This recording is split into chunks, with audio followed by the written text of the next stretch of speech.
Oke, selamat datang lagi di Deep Dive kita. Hari ini, kita mau bahas sesuatu yang menurut saya penting banget nih.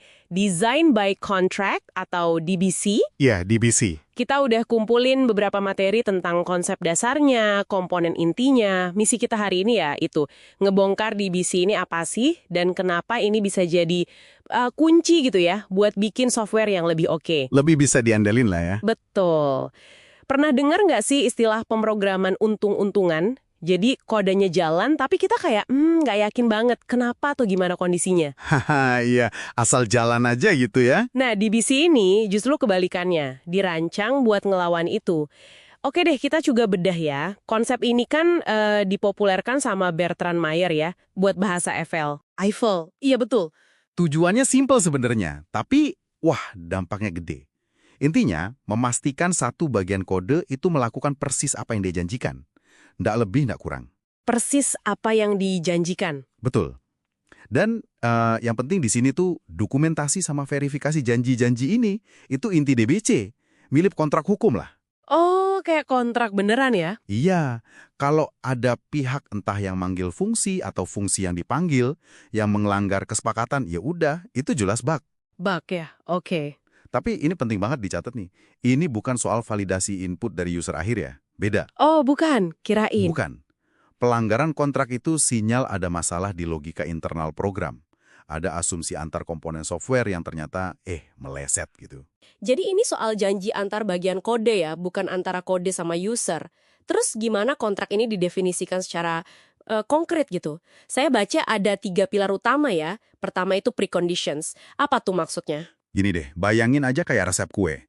Preconditions itu daftar bahan yang harus udah siap sebelum kita mulai manggang. Oke, bahan-bahannya harus lengkap dulu. Nah, dalam kode, ini kondisi yang wajib dipenuhi sama si pemanggil atau caller, sebelum dia boleh manggil sebuah fungsi atau metode.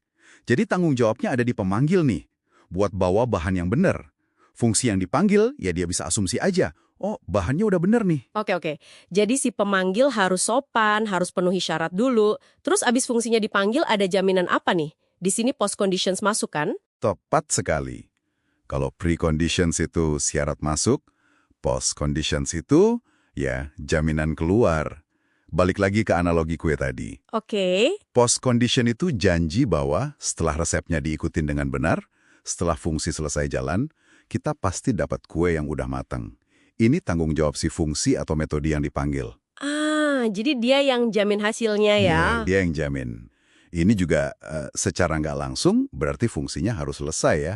Nggak boleh dong dia ngelup terus-terusan tanpa hasil. Oh iya, benar juga. Nah, ini langsung kerasa gunanya pas debugging.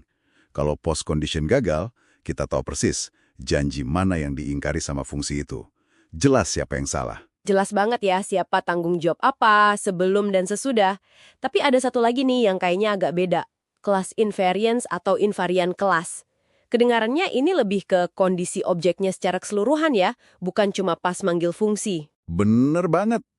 Invariant kelas ini kayak aturan dasar yang harus selalu benar buat sebuah objek dari kelas itu. Setidaknya ya, dari kacamata si pemanggil, dari dunia luar.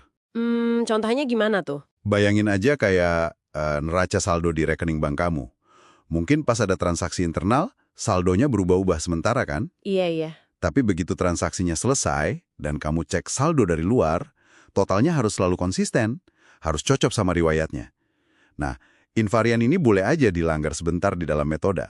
Loh, kok bisa? Bisa, pas lagi proses internalnya, tapi wajib dipulihkan lagi sebelum kontrolnya balik ke pemanggil. Ini buat jaga integritas sama konsistensi state objeknya, biar nggak aneh gitu dari luar. Oke. Analogi neraca saldo itu ngebantu banget. Jadi 3 ini ya, preconditions, post conditions, invariance, kerja bareng buat bikin semuanya jelas. Aturan mainnya tegas. Terus gimana ini semua nyambungnya ke praktek pemrograman yang baik secara umum? Erat banget. Pertama, DBC itu maksa kita buat dokumentasiin asumsi secara eksplisit. Nggak ada lagi tuh asumsi-asumsi tersembunyi antar modul.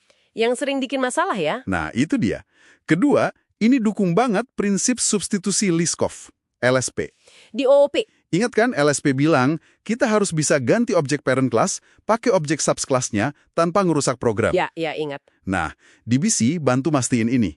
Gini deh, Subclass itu harus patuh sama kontrak parent-nya. Dia boleh melemahkan preconditions, jadi bisa nerima lebih banyak jenis input, dan boleh menguatkan post-conditions, kasih jaminan yang lebih kuat, tapi nggak boleh sebaliknya. Oh gitu aturannya? Iya, ini mastiin subclass itu beneran pengganti yang baik. Jadi kita mikirnya lebih jernih soal desain hierarki kelas. Jadi manfaatnya bukan cuma nangkep bug lebih cepet ya, tapi juga soal desain yang lebih bagus, komunikasi antar developer lebih lancar gitu. Persis. Manfaat utamanya memang ngurangin waktu debugging, jelas. Karena kita tahu siapa yang melanggar kontrak. Tapi lebih dari itu, ini ngedorong design thinking yang lebih disiplin. Maksudnya? Ya kita jadi dipaksa mikir, apa syaratnya, apa jaminannya, apa aturan main objek ini. Desainnya jadi lebih kokoh. Dan ya kontrak ini jadi semacam dokumentasi aktif yang berguna banget buat komunikasi tim. Kedengarannya mantep banget sih. Tapi ada tantangannya nggak sih buat nerapin DBC ini di dunia nyata? Pasti ada kan ya? Ya, pasti ada lah. Butuh disiplin dari tim developernya buat nentuin kontraknya secara cermat. Awalnya mungkin kerasa nambah kerjaan, ya kan? Iya juga ya. Terus, nggak semua bahasa pemrograman punya dukungan native sebagus Eiffel. Meskipun sekarang udah banyak library atau framework yang coba nambahin fitur ini. Oke. Tapi ya, buat sistem yang kompleks atau kritis banget, investasi di awal ini seringkali kebayar lunas kok. Dalam hal keandalan sama kemudahan maintenance jangka panjangnya. Jadi worth it ya investasinya? Menurut saya sih gitu, apalagi untuk proyek besar. Jadi, kalau kita tarik ke gambaran besarnya nih, design by contract ini bukan cuma teknik coding biasa. Ini lebih ke pendekatan metodologis. Pendekatan ya? Iya, intinya tentang bangun software di atas fondasi kejelasan, tanggung jawab yang jelas, sama jaminan yang bisa diverifikasi antar komponen. Setuju banget. Kayak bangun jembatan tapi spesifikasi tiap bautnya jelas gitu ya, bukan cuma ngarep pas aja semuanya. Haha, iya benar banget analoginya. Lah, jadi bisa lebih pede gitu pas ngoding. Pastinya. Oke, sebagai penutup nih, kita lempar satu pemikiran buat direnungin ya. Kalau mendefinisikan kontrak formal antar bagian kode aja bisa ngebantu banget kayak gini, gimana kalau kita coba terapin prinsip yang mirip definisi ekspektasi, tanggung jawab, jaminan yang eksplisit ke aspek manusianya dalam pengembangan software? Menarik tuh. Maksudnya gimana? Misalnya ya dalam interaksi tim, atau pasrah terima kerjaan, atau bahkan pas nentuin requirement project. Mungkin nggak sih kontrak sosial yang lebih jelas kayak gini bisa juga ngurangin bug dalam kolaborasi kita? Sesuatu buat dipikirin bareng-bareng deh. Wah, iya juga ya. Bisa jadi, bisa jadi. Menarik buat direnungkan. Halo, kita ketemu lagi nih melanjutkan deep dive kita soal design by contract atau DBC. Kemarin kan kita udah gali konsepnya ya. Nah, sekarang kita mau lihat lebih deket gimana sih ini diterapin di coding sehari-hari Anda, plus gimana ide kontrak ini nyambung sama prinsip-prinsip penting lain di software development. Jadi, misi kita hari ini, bongkar cara implementasi DBC dan ya lihat nilai nyatanya di lapangan. Betul sekali. Kita bakal lihat berbagai cara implementasinya. Ada yang terintegrasi banget di bahasanya, ada juga yang ya lebih simpel. Dan yang penting juga, gimana filosofi di belakang DBC ini, soal ekspektasi, soal tanggung jawab yang jelas, itu nyambung banget sama praktek rekayasa perangkat lunak yang bagus pada umumnya. Oke. Langsung aja deh mengimplementasinya. Sumber kita nyebutin ada beberapa cara utama ya. Nggak semua bahasa pemrograman punya dukungan bawaan kayak Eiffel itu kan? Tepat. Eiffel itu contoh klasik ya, di mana DBC emang jadi bagian inti dari bahasanya. Udah ada dari sananya. Tapi, ya buat bahasa yang lebih umum kita pakai sehari-hari, kayak Java, C++, atau mungkin Python, ada beberapa opsi lain. Apa aja tuh opsinya? Salah satunya, itu pakai yang namanya preprocessor. Jadi ini kayak alat bantu gitu. Dia bakal baca komentar di kode kita, tapi komentarnya formatnya khusus ya. Nah, dari komentar itu, dia otomatis generate kode tambahan buat ngecek kontrak pas programnya jalan. Oh, jadi kayak ngerjemahin dokumentasi jadi kode beneran yang aktif ngecek gitu ya? Wah, cerdik juga. Terus ada lagi nggak? Ada juga pakai assertions, penegasan. Ini biasanya udah ada sih di banyak bahasa pemrograman sebagai fitur bawaan. Assertions ini bagus buat ngecek asumsi di dalam fungsi. Kondisi-kondisi yang, harusnya selalu benar pas kode itu dieksekusi. Iya. Mirip semangatnya DBC ya, buat nemuin masalah sedini mungkin. Betul. Meski mungkin nggak selengkap sistem kontrak DBC penuh, tapi ya sejalanlah semangatnya, biar cepat ketahuan kalau ada yang aneh. Oke, tadi kan ada yang terintegrasi, ada preprocessor, ada assertion. Nah, kalau yang paling simple, paling minimalis gimana? Nah, ini menarik. Bahkan sekedar nulisin prasyarat, pasca kondisi, sama invarian itu sebagai komentar biasa aja di kode, tapi yang terstruktur ya, itu udah ada nilainya loh. Tapi bukannya itu agak riskan ya? Maksudnya, kalau kodenya nanti diubah, komentarnya kan bisa jadi nggak relevan lagi, usang gitu. Nah, itu dia. Itu resiko yang nyata dan memang butuh kedisiplinan dari tim developernya. Harus rajin update komen kalau kode berubah. Tapi gini, manfaat utamanya itu, dia maksa kita sebagai developer buat mikir dulu. Buat nulisin secara jelas, apa sih asumsi fungsi ini? Apa janji fungsi ini? Itu jadi fondasi komunikasi yang bagus antar bagian kode atau antar developer, bahkan tanpa ada pengecekan otomatis. Jadi meskipun nggak ada cek otomatis, proses mikir dan nulisnya itu sendiri udah bernilai ya? Betul banget. Jadi pilihan metode implementasinya nanti ya, tergantung banget sama konteks proyeknya, bahasa yang dipakai, dan juga budaya timnya gimana. Oke, menarik nih. Bahkan yang minimalis pun ada gunanya. Nah, ini nyambung ke bagian berikutnya yang seru nih. Gimana filosofi DBC ini terkait sama prinsip pengembangan lain? Tadi Anda sebut soal crash early. Gimana tuh hubungannya? Iya, ini koneksinya kuat banget. Prinsip crash early itu kan intinya, kalau ada yang salah, mendingan sistemnya langsung gagal aja secara jelas dan saat itu juga. Daripada dia terus jalan tapi dalam kondisi error, yang bisa bikin data rusak atau, wah, nyari bugnya jadi susah banget nanti. Bener juga, biar nggak nyebar kemana-mana errornya ya. Nah, pelanggaran kontrak di DBC, misalnya, inputnya nggak sesuai prasyarat, itu pemicu yang pas banget buat crash early. Kodenya kayak langsung teriak gitu, "Hey, masalahnya di sini." Langsung to the point ya, nunjuk lokasi masalahnya. Masuk akal, masuk akal. Terus ada lagi konsep ortogonalitas. DBC bantu di sini gimana? Ortogonalitas itu kan soal gimana caranya biar perubahan di satu bagian sistem nggak bikin efek aneh atau nggak terduga di bagian lain.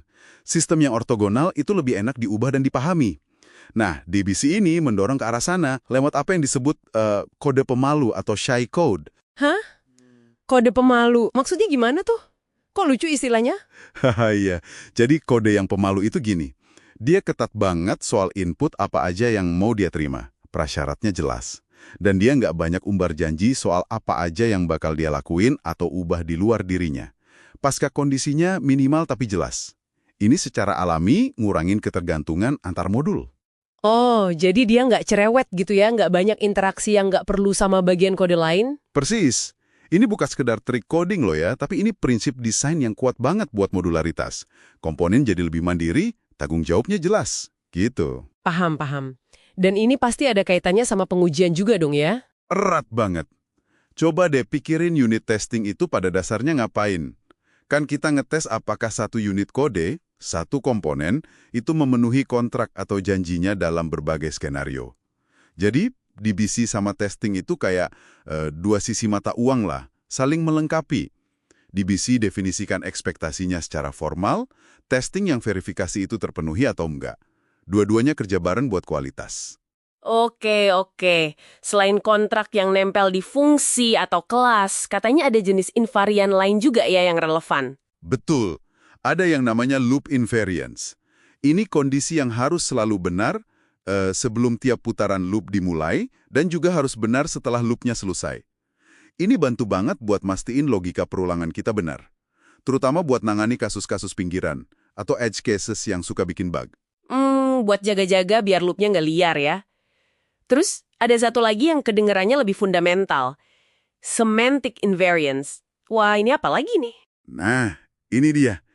Ini bisa dibilang kayak kontrak filosofis dari sebuah sistem. Ini bukan aturan kode biasa, tapi lebih ke prinsip inti yang nggak boleh banget dilanggar. Kalau dilanggar, itu bisa merusak makna atau tujuan dari sistem itu sendiri. Contoh di sumber kita itu bagus banget. Prinsip selalu bela konsumen kalau ada error di sistem kartu debit. Itu kayak konstitusinya sistem itu. Wah, dalam juga ya, udah kayak prinsip hidup sistemnya. Oke, oke. Tentu, nerapin semua ini kedengarannya nggak gampang ya. Pasti ada tantangannya dong. Oh, pasti ada. Secara teknis, ya mikirin dan nulis kontrak yang benar-benar bagus itu butuh pemikiran mendalam, butuh disiplin. Terus ada juga potensi overhead performa. Kan ada pengecekan tambahan pas runtime. Tapi ini biasanya bisa diatur sih. Misalnya dimatiin aja pas di production. Nah, itu teknisnya. Kalau dari sisi tim atau organisasi, seringkali ini lebih susah kan? Betul banget. Ini seringkali jadi tantangan yang lebih gede.